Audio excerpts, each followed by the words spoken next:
கிரிக்கெட்டுன்னு சொன்னாங்க, சேர்த்து விட்டோம், 3 வாரம் போனான். அபாக்கஸ்னு உயிரிட்டாங்க, அங்கே சேர்த்தோம், அதுவுமே 2 மாதத்துக்கு மேலே போகலைங்க. ஏன்னா நான் முன்னாடி சொன்ன மாதிரி kids brain is not adult brain. அவங்களுக்கு இதுதான் ரொட்டீன், இதுதான் பண்ணணும் அப்படின்றது அந்த பிரெயினுக்கு தெரியாது. ஸோ நம்ம இதை சொல்லி எஃபர்ட்டை கான்சென்ட்ரேட் பண்ணுறதுக்கு ஒரு ட்ரிக் சொல்லி கொடுக்குறேன் பாருங்களேன். அதாவது குழந்தைங்க ஏன் எஃபர்ட் போட மாட்டாங்க அப்படின்றது அவங்களுக்கு நிறைய டவுட் வருது இல்லை. ஏன்னா they don't like to fail.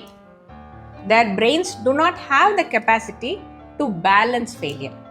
For example, football அனுப்புகிறோம், நம்ம பையனால் அந்த டீம் தோற்று போயிடுதுன்னு வச்சுக்கோங்களேன்.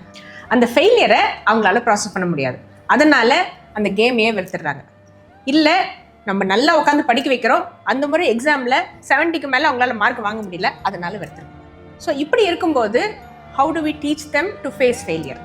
8 மனுஷன் வாழ்வை பிரிச்சுக்கோ அப்படிங்கிற மாதிரி ஒரு சீக்ரெட் நம்பர் நீங்களும் உங்கள் பசங்களும் ஃபிக்ஸ் பண்ணிக்கோங்களேன்.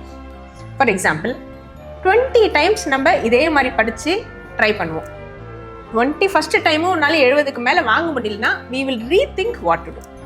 20 டைம்ஸ் நீ ஃபுட்பாலில் போய் கேம் விளையாடி ஃபெயில் ஆகிடுவா. 21st time we will rethink football வேணுமா வேணாமான்னு.